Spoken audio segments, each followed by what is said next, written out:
Boom! Boom. There it is, ladies and gents. We're ready to rock and roll. I know all you shop on Amazon, but how do those products get there? And how can you make some money on this thing? Let's find out. Shut up and sit down. The Business Bros Podcast was created for you. Learn from the business professionals who come to share their stories. Find out what's working in business and social media, what's hot and what's not, straight from the mouths of successful entrepreneurs out there doing the real work. And now, welcome to another episode of Business Bros. Yeah, here we go. It is that time, Ham. You ready? Yeah, I got the sunglasses on because it's fire. All right, all you business pros out there. Before we jump into the show, just a quick reminder to please subscribe on whichever platform it is that you're listening to us on today. Give us a like, give us a follow, subscribe, and drop a review. Help other like-minded business owners find value from our awesome guests while we rise up in those podcast rankings. We'll sincerely appreciate every single one of you for it. And if you want to be a guest on the show, we'd love to have you on to learn from you as well. Go to www.businessbros.biz to schedule your time slot. And don't forget to follow us on all our social medias at Business Bros Pod. All right, everybody, we're so excited and so honored to bring yet another incredible guest to the Business Bros Pod. Our guest today is an Amazon bestseller. No, he's not an author. He's built and run seven-figure Amazon FBA businesses, and he's showing others how to do the same. You've seen those ads all over the place, right? Make millions selling products on Amazon, and you think, yeah, I can do that. Well, it's not enough for someone just to teach you how. You need a coach to walk you through the process every step of the way, and our guest today is that coach. Tune in to learn how our guest is helping people shift their business from a someday maybe hobby to real money and profit today. He's helping real people build real businesses to provide real freedom today. Joining us now from Real Coaching out of Henderson, Nevada, welcome to the show, Isaac Kuhlman.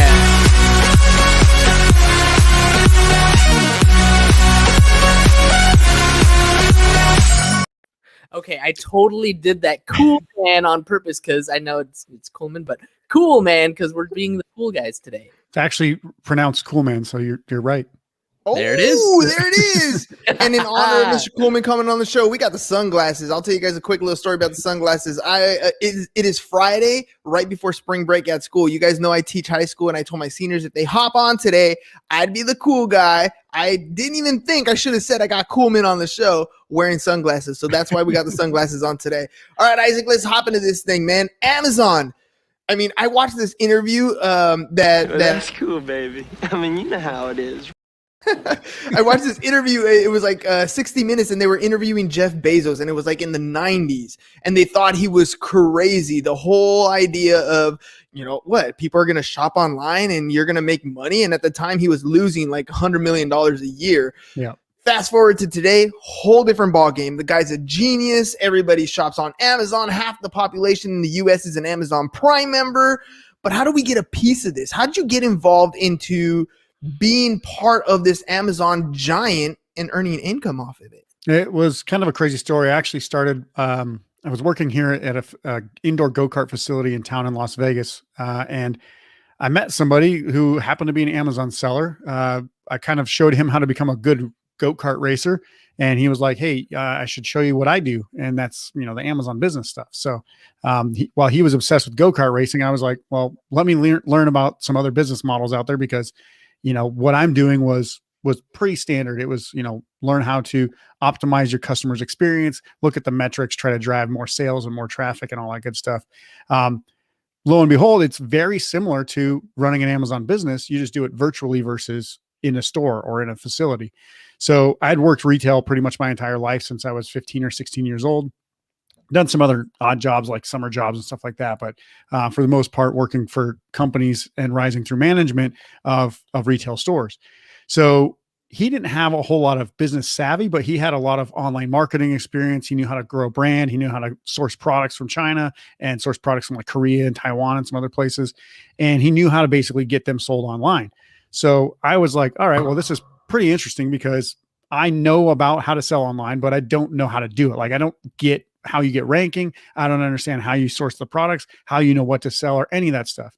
So we kind of started talking. He was like, I need somebody to help me run my business because at the time he was kind of trying to, he's kind of an entrepreneur guy. He was like, I want to move out of this and I want somebody to run it for me, but I also can't do that unless somebody's good at running a business. So I had a business savvy. He had the online savvy. We kind of paired together, worked together for about 2.5 years, and made millions and millions of dollars on Amazon. I then decided, what I was actually really interested in was during that time of working with him, we started getting people kind of asking us a bunch of questions like, how do you do this? How do you actually make some money? How do you build a brand? How do you build a business? How do you make it sustainable? Because most people out there will tell you how to pick up and buy a product on Amazon, like basically get a product to sell on Amazon.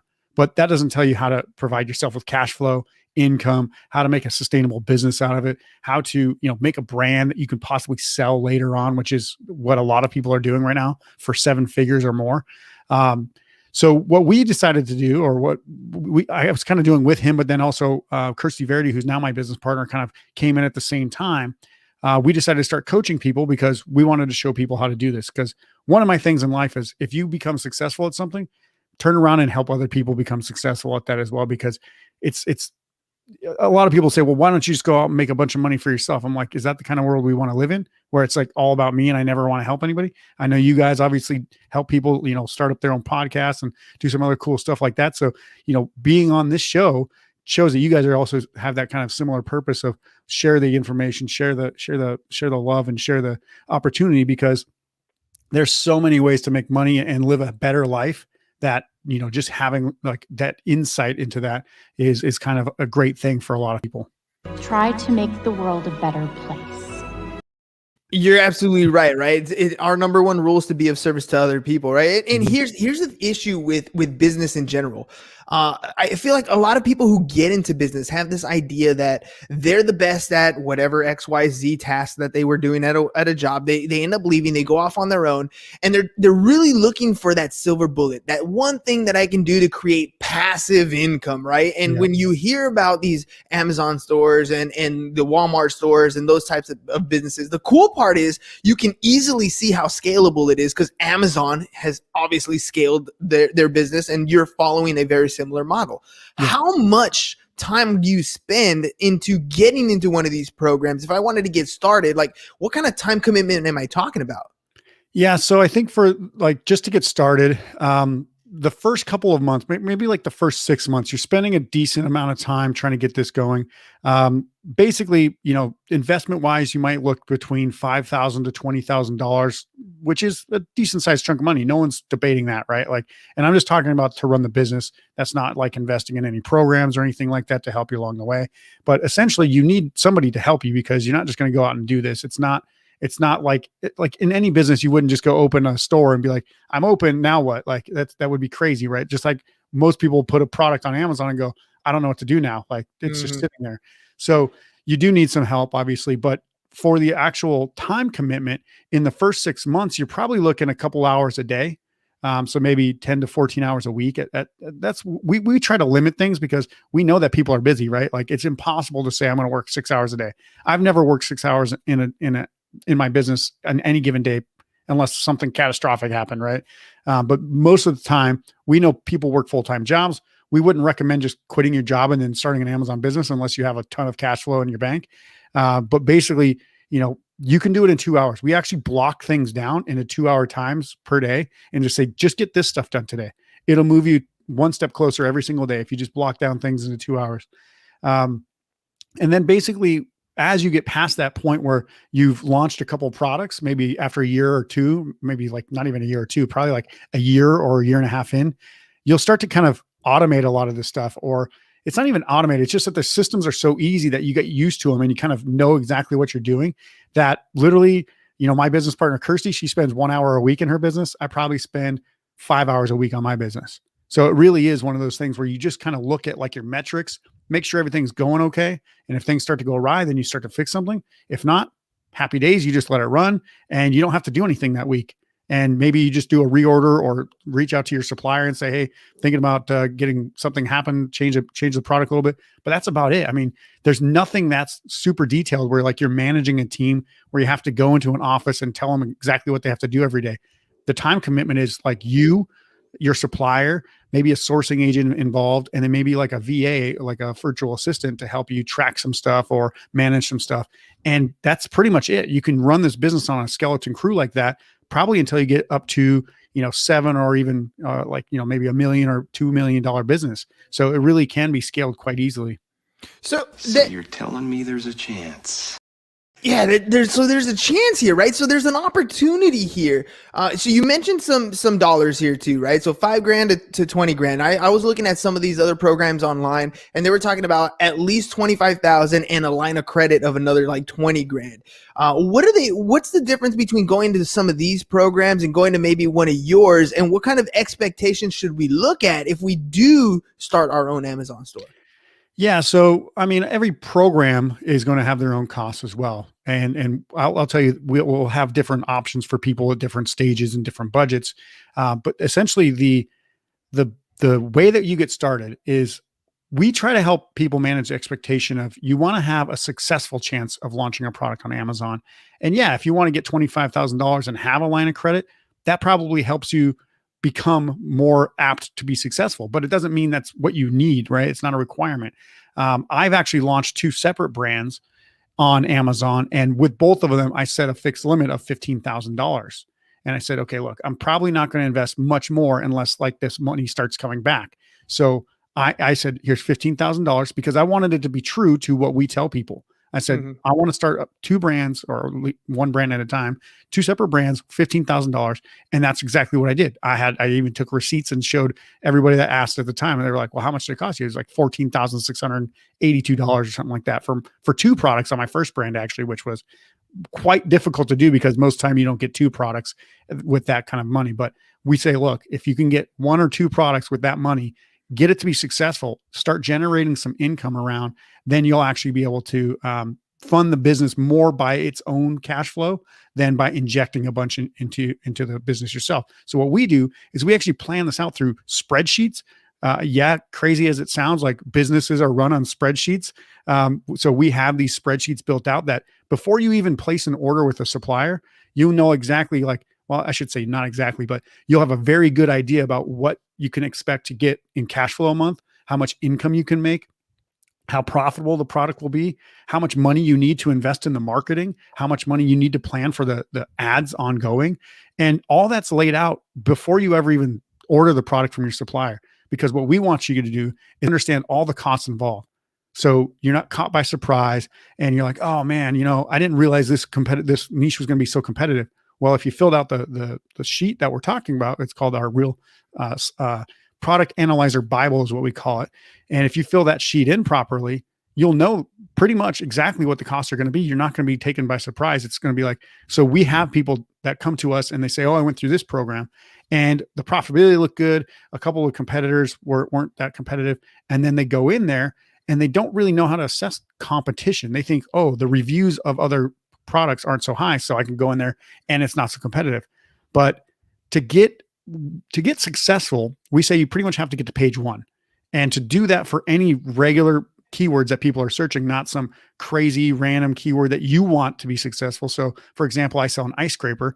I can't sell on ice scraper for small cars like Acura or whatever. Like that's not a keyword that somebody's typing in. I need to be on page 1 for ice scraper. I need to be on page 1 for ice scrapers and ice scraper for cars or something like that, right? Those are my 3 main keywords. So what I tell people is you have to actually verify that the competition there is your true competition. You put all that information from what we tell people how to do it through our product analyzer Bible. And then basically I'll know that I need 150 grand now to actually compete on that product because during the winter months, it gets insanely competitive. Whereas 7 years ago or 5 years ago, whatever, 5 years ago now, when I started that product, it was like a $10,000 or $15,000 investment, right? Because there wasn't so much competition. Now there's a lot more competition. But that's the thing. Every product or every niche on Amazon will have very competitive products. And then there will be some not so competitive products that there's tons of opportunity. And I was just looking at more stuff today and I was like, oh man, I missed this 6 months ago. How did I miss these things? These are actually great products. I should have thought of these and I should have launched these 6 months ago or a year ago. And they're still great products because I don't think people are looking for them. the fact that people are buying on Amazon more and more and more, especially with having to stay at home, not going out as much. And now like you said, half the homes in America are Prime members, right? You can just order whatever you want and it comes to your door like within a day or two. So it's not going away anytime soon. These little products that people overlook all the time, they sell really well. So I always say people always want to sell the cool thing, but generally for the cool thing, there's an accessory that goes with that thing that you're overlooking that you could easily sell. And there's a lot of those out there. Dude, I'm your huckleberry. yeah, that's exactly okay. So basically what I'm listening to what you're saying here is yes, you're going to have a capital investment. Yes, you will have a learning curve at the beginning, but with mentorship, I can help you. Right. Yep. But really we're focusing our attention here on a particular product, and it's not the mainstream product. Most likely you're talking about ice scrapers. Like, I mean, first of all, I'm in San Diego. When you said ice scraper, I was thinking like the Mexican one where you do like shaved ice. Like that's what I was thinking. Right. But at the same time, by the same token, like it's not really the product as it is the ability to attain it, to produce it, to ship it, and to have that profit margin, right? Is that what we're talking about here? Is that what we're really analyzing? Is the product that you're going to end up selling and the marketing campaign behind it? Exactly right. So ideally, we talk about building your brand out. So have a cohesive brand, because nobody wants to buy ice scrapers from somebody who has no idea about ice scrapers, right? I used to live in North Dakota and Montana, Oregon. I lived in some pretty cold ass places. So I literally know what a good ice scraper looks like. So when I started to produce an ice scraper, I was like, oh man, this thing is awesome. And for the price that I got it for, I was like, there's nobody out there that can compete with this ice scraper. So I put it on Amazon and it went through the roof, like immediately. Like I was getting reviews. I was selling out. Like I got 1,000 units sold out in like 2 weeks. I was like, that's never happened before. That's like the fastest I've ever sold anything. I sent it in the UK, sold out in 6 days at 500 units. I was like, man, this thing is successful. So then I started having to pile in the orders, kept running out. It was crazy. But yeah, so what we want is a cohesive brand. And then you look at each individual product under those brands. So each brand will have, we tell people just to focus on one brand to start, because there's no sense in overcomplicating things and just getting confused about what you need to do. So build a brand of something that you probably know something about and that you're probably passionate about. So as you can see behind me, there's a bunch of musical stuff here. I actually started a musical accessories brand as well. So that's my second brand. And I am super passionate about that. That one I want to never sell, because I actually want that business to grow and morph into some other things. But the automotive accessories brand that I have, that one I probably will sell off at some point, and for a decent amount, way more than I invested into it anyway. But yeah, once you know the brand and the kind of area you're going to focus your expertise on, all that other stuff of all the products out there on Amazon just kind of zooms into like this little tunnel, right? You know that you're in this cave. Everybody else out there doesn't matter. So just look at the products in this little cave that you're looking at. And then basically from there, find the best ones. And they don't have to be the coolest things on the market. They just have to be things that people are buying. So for example, I know, like I said, ice scraper, right? Like nobody wants to buy an ice scraper. Nobody thinks to buy an ice scraper, but they have to at some point when their windows are frozen over, they're like, I can't use my credit card anymore. I actually need to step my game up. So these are things that are out there that aren't the coolest products in the world. I know a guy who's selling his own version of duct tape. He's doing $100,000 a month, or at least he was the last time I talked to him. And it's not, duct tape is patented. So he's got a different kind of adhesive design, but he just did a different version, said, you know what, there's only one real main competitor for duct tape because that's their brand. And he went out there and competed on Amazon with them because nobody else was trying to rank there. Nobody thought to actually go out and make their own version, their white label version of duct tape. So he did that, and he was immediately killing it on the market because he was providing another option to a big brand that people, yes, they trust, but if you can get it for like $2 cheaper from somebody else and they got good reviews right there on Amazon, why wouldn't you try it? Right? I wasn't aware that was something a person could do. Well, let me ask you this. Like, when you're talking about the product, am I going to spend a lot of time designing, creating, and developing a product? Or are you looking for something that's already done?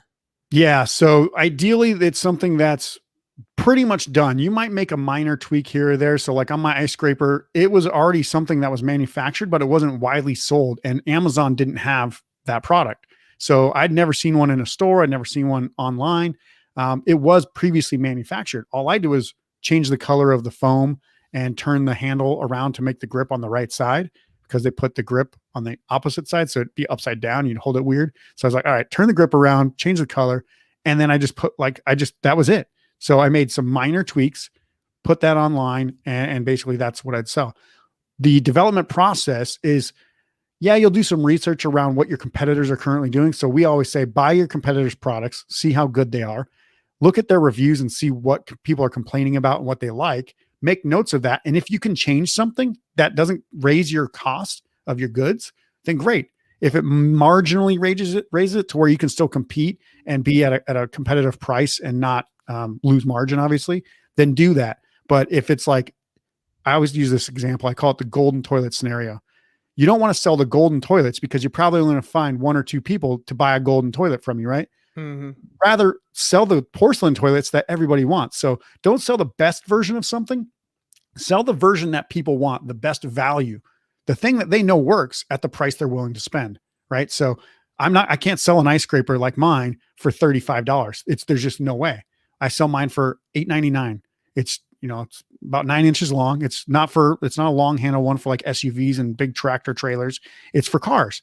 And so I tell people, like, look, if you got tiny T-Rex arms, don't use this product. Don't buy it. Like, there's other ones out there. So basically that's what I'm selling to these customers, is a great ice scraper that you can use on cars. I'm not saying it's for SUVs or anything like that. And so I sell a ton of these things over winter because, it's about 50-50, I think, in America now, people with cars, people with SUVs and trucks. But back 10, 12 years ago, it was a lot more cars. And now the growing trend is trucks and SUVs. But yeah, I think, just minor tweaks is usually the best case scenario. If you don't even have to make a tweak and maybe you just change the color of something or have different color packaging with bold branding, that works well because you can use that as a main image to stand out on Amazon as well. Well, let's talk a little bit about the marketing aspect of it. So, all right, we've got some product development. We know we're going to need to do some research. We know we're going to have to either modify an existing product or develop our own product. We've talked a little bit about, the cost that goes into it.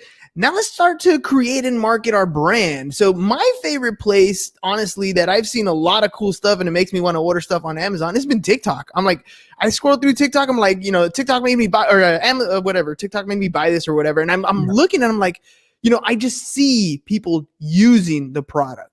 I'm kind of wondering, like, what kind of marketing strategies have been working the best when it comes to selling some of these products? Is it ad placement? Is it like YouTube pre-rolls? Is it Facebook ads? Is it hiring influencers and kind of sending free samples? What's been working? So all that external stuff. So when I say external, I mean anything outside of the Amazon platform is something you can do, but it costs you a lot more in time and money to actually be able to do that. And I've got another analogy that I call the free beer analogy. So think about it this way. When you're trying to advertise to a customer on Amazon, what's the closest to point of sale? Amazon or Facebook? Amazon or Google? Amazon or TikTok? Literally, it's Amazon. Yeah, they're already on there. They have their card information stored. All I got to do is hit add to cart or buy now, right? So I liken it to a bar that would have a free beer sign outside their restaurant or bar. So people walking down the street, people driving by will see free beer on it, but maybe they don't have time to stop. Maybe they're not looking to drink. Maybe they don't even like beer. Maybe they just don't even like to drink, right? That sign is trying to attract everybody that's ever going to see that sign. Whereas if they just put that sign inside the bar and said, right on top of the countertop, it said free beer, how much conversion rate do you think that they're going to have on that sign? Way more, because the people are already in there, right? And they're drinking. Yeah. So it's like, free beer. Why am I even paying for it? Like, I'm here. Give me some free beer. Right. So it's exactly the same situation. 60% of the time, it works every time. That's right. Great quote. I love that one.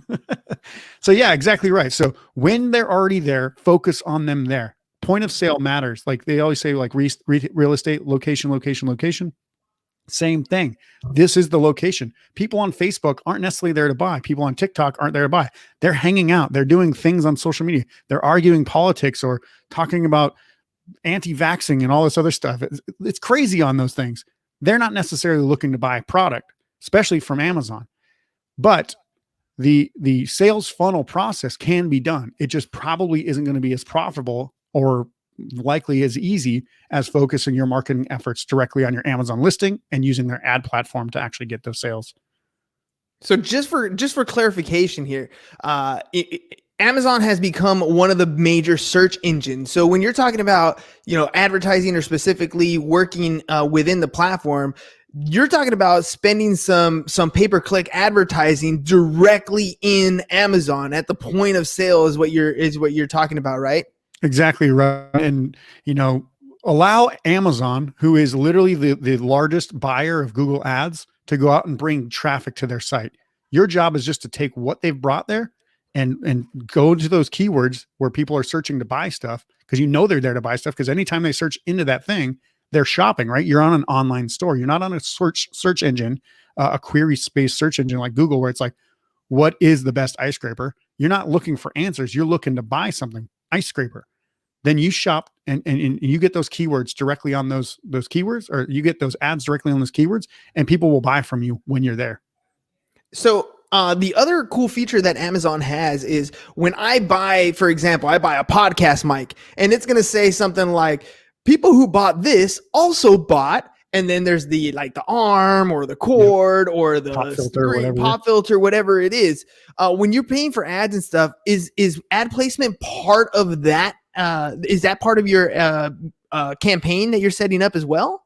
That particular piece is actually driven by people buying those things in reality, but where it says something like customers viewed this, who viewed that, that's also related. But then they'll say sponsored products or products related to this. Those are all ads usually, or those are things that people search, and you can drive that through ads.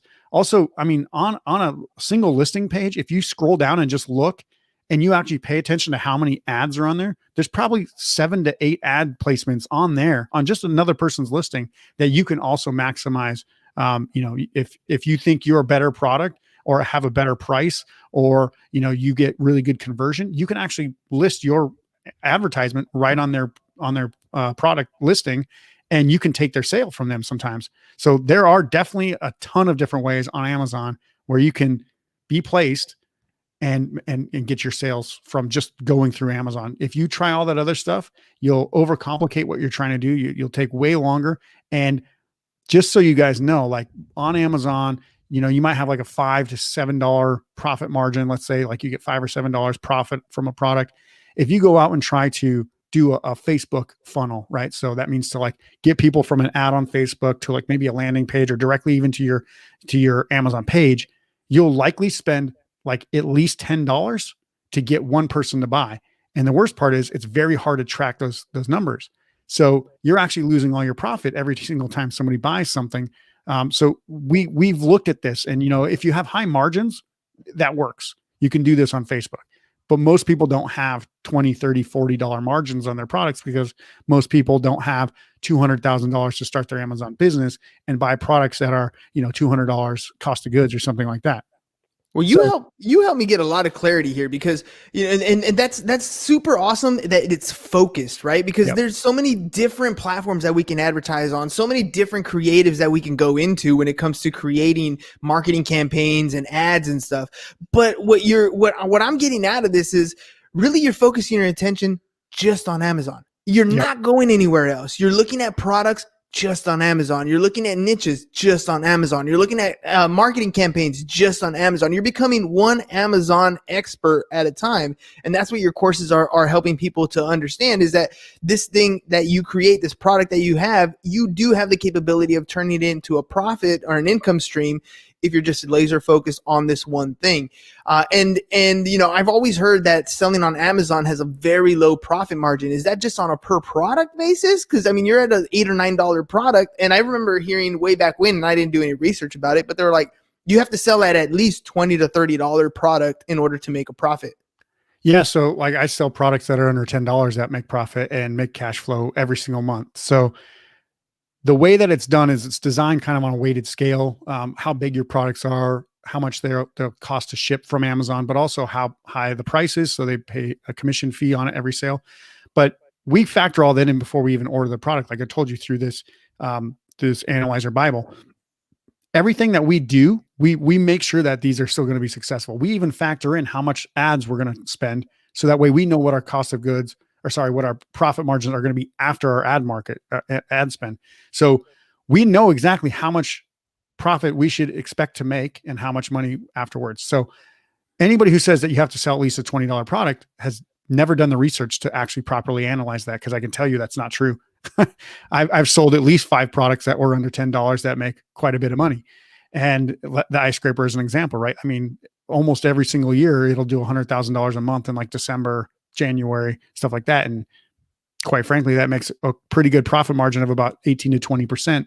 And that means, profit $18,000, $20,000 in a month, which sounds pretty good to me. And that's a very easy product for me to maintain. So you don't have to sell high value items. And I think what people will try to steer people to is to sell high value items because there's less competition, because you need more money to do that. And that may be a great strategy for some, but you're focusing on people who only have $50,000 or more in a budget, right? Mm-hmm. And that's fine. If you have that money and you feel like that's great, for me, that's a massive risk, right? I don't want to spend $50,000 on a single product, because if I lose it, I'm going to be $50,000 out. Yeah. Whereas I'd like to take 10 or 15,000, much smaller risk. Yeah, it's still a lot of money, but I'm not going to, cry myself to sleep if I lose $15,000 over the course of a year trying to get a product to work. I will be pretty upset if I lose $50,000 because somebody told me to pick a high value product.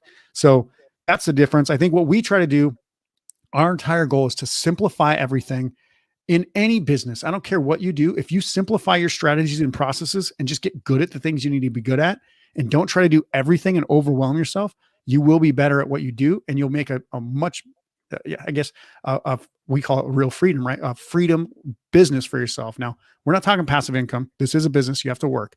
I don't believe anything other than investing money is passive income, because you have to work for pretty much anything you do. Even investing, you still have to make sure you're paying attention to trends, keep watching stuff. So nothing's totally passive. So I don't really like that word, but this is one of the closer things to passive income that is out there, because you don't need to go in, clock in, do something. You don't trade time for money. Warren Buffett said, if you don't find a way to make money while you sleep, you'll work until you die. Well, guess what? While you're sleeping, Amazon's making you money. And so you don't have to work until you die, because you don't have to trade time for money anymore. All right, Isaac. Now, if you know what you're worth, now go out and get what you're worth. I'm convinced, dude. And Rocky's telling us the same thing. Thanks, Rocky. All right, Isaac, people are interested in getting more information in this stuff. They want to learn how to do it themselves. They want that income stream to be, they can feel it. They got their stimulus checks in and they're ready to do something, right? How can they get a hold of you? How can they work with you? Yeah, so you can get some absolute free training for basically how to kind of manage this business and what it takes to make it work. Just go to goteamreal.com. So www.goteamreal.com. We also have a podcast on there called The Sprint to Profit for Amazon sellers. And we have a blog on there as well. You can get all the free information from us that you need to at least get the idea of what it takes to get started. And if you look to, actually get to work with us, that's great. We don't require you to work with us by any means. We just want you to have the ability to understand what the opportunity is and what it takes. And if that sounds like a great opportunity to you and you're willing to invest in some education and some mentoring and some coaching, then you can actually hit us up and we'd love to work with you. Sweet. And ladies and gents, that social media stuff, I mean, look right here on the bottom of the screen, we got Isaac Kuhlman, and then at real_Amazon_coaching for those of you who are just listening, and go to www.goteamreal.com. Find out what it takes, ladies and gents, because look, this is what it comes down to. Retirement is not an age problem. It's not when you're 65, 67, 59 and a half, all those numbers that you hear for IRAs and all these other things. It's not about that. It's about cash flow. If you can find the cash flow, if you can figure out the cash flow problem, that's how you win. Retirement is about buying yourself time. And that's the only thing money can really do is buy you time. And what Isaac is sharing with us is an opportunity for you to take some of that money. If you got that stimulus money, if you got some of that money put away, do it. Go out and take a risk. Learn something new. Is it possible that you can lose? Yes, but you're losing right now by not taking a single step in the direction that you want to go in. So might as well take a risk and learn something that you can benefit from. Besides, Amazon ain't going nowhere. It's getting bigger and bigger and bigger. That's why Jeff Bezos was like, peace, y'all. I'm going to take my billions of dollars and go do something else. All right, ladies and gents, Isaac, thank you very much for coming on the show, man. Really appreciate you taking the time. I'm telling you, 30 minutes isn't enough, man. And we gotta sit down and talk some more, because this is something that is definitely piqued my interest for a while here. And I'm just grateful to have the opportunity to talk to you about it. It's been an honor and a pleasure. Thanks, guys. All right, ladies and gents. Hey, just a reminder, we can help you with your content. We can help you with testimonials. We can help you with getting your podcast off and rolling. All you got to do is go to businessbros.biz. I'd love to sit down and have a chat with you. I'm starting the little spinoff show, and I'm starting with tax people. I have no name. I've been thinking about different names for this little spinoff show. It's going to be like little 5 to 10 minute clips. So if you are in a professional in business, maybe you're in taxes, maybe you're in financial services like insurance, I want to talk to you. I just want one little snippet of information, 5 to 10 minute clip, and I'm going to give you some free content for being a part of that program. So go to businessbros.biz for all those different things scrolling at the bottom, and book a 15-minute conversation with me so we can get that thing off and rolling. All right, ladies and gents, enjoy your weekend. We'll see you again next week.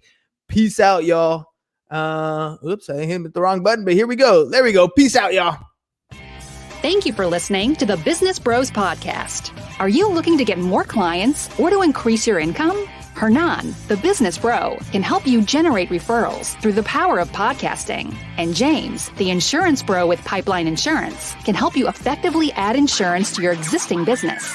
If you are ready to create wealth today and generational wealth for tomorrow, email businessbros@csfirst.com to schedule a free consultation, or join the Business Bros Network, www.businessbros.biz.